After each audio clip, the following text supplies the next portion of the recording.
एकदा भगवान श्रीकृष्ण निद्राधीन होते आणि झोपेतच त्यांच्या मुखातून राधाजींचे नाव बाहेर पडले। हे पाहून राण्यांच्या लक्षात आले की भगवान श्रीकृष्णांचे मन नेहमी राधाजींवरच केंद्रित असते, जरी त्या सर्व इतक्या भक्तिभावाने त्यांची सेवा करत असल्या तरी। उत्सुकतेने रुक्मिणीजी आणि इतर राण्यांनी रोहिणीजींना विनंती केली की त्यांनी राधा राणीच्या प्रेमाच्या आणि व्रजातील श्रीकृष्णांच्या दिव्य लीलांच्या कथा सांगाव्यात। रोहिणीजी कथा सांगायला तयार झाल्या, पण त्यांनी हेही सांगितले की श्रीकृष्ण आणि बलराम यांना याबद्दल काहीही कळता कामा नये। असे ठरले की रोहिणीजी सर्व राण्यांना एका गुप्त ठिकाणी कथा सांगतील, जेणेकरून ही कथा इतर कोणीही ऐकू शकणार नाही। प्रवेशद्वारावर पहारा देण्याची जबाबदारी सुभद्राजींवर सोपवण्यात आली। सुभद्राजींना अशी आज्ञा देण्यात आली की जर श्रीकृष्ण किंवा बलराम आले तर त्यांना आत प्रवेश देऊ नये। रोहिणी मातेने कथा सुरू केली आणि सुभद्राजी दारावर पहारा देऊ लागल्या। थोड्या वेळानं श्रीकृष्ण आणि बलराम तेथे आले। सुभद्रेनं त्यांना आत जाण्यास अडवले। यामुळे भगवान श्रीकृष्णांना उत्सुकता वाटली। आपल्या दिव्य शक्तीनं ते मोठ्या आनंदानं आज सांगितली जाणारी कथा ऐकू लागले।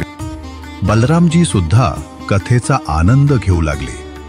कथा ऐकता ऐकता श्रीकृष्ण, बलराम आणि सुभद्रा यांच्या हृदयात व्रजभूमीबद्दल एक विलक्षण प्रेमभाव दाटून आला। या प्रेमभावात त्यांचे हात पाय आखरू लागले, जणू काही ते त्यांच्या बालपणीच्या रूपात जात होते।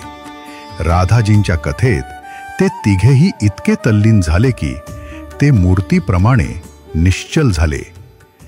जवळून पाहिल्यावर त्यांचे हात आणि पाय दिसेनासे झाले।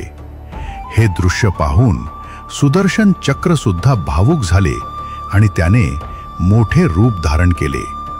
त्याच क्षणी देवर्षी नारद तेथे आले। प्रभूंचे हे रूप पाहून ते आश्चर्यचकित झाले आणि विस्मयाने पाहतच राहिले। थोड्या वेळाने जेव्हा त्यांची तंद्री भंगली तेव्हा नारदजींनी भगवान श्रीकृष्णांना प्रणाम करून म्हटले, हे प्रभू, माझी इच्छा आहे की जे रूप मी आज पाहिले आहे ते पृथ्वीवरील आपल्या भक्तांना नेहमीसाठी दिसावे। तुम्ही याच रूपात पृथ्वीवर विराजमान व्हावे। नारदजींच्या शब्दांनी प्रसन्न होऊन भगवान श्रीकृष्ण म्हणाले, तुमची इच्छा पूर्ण होईल। कलियुगात मी नीलांचल क्षेत्रात याच रूपात प्रकट होईन।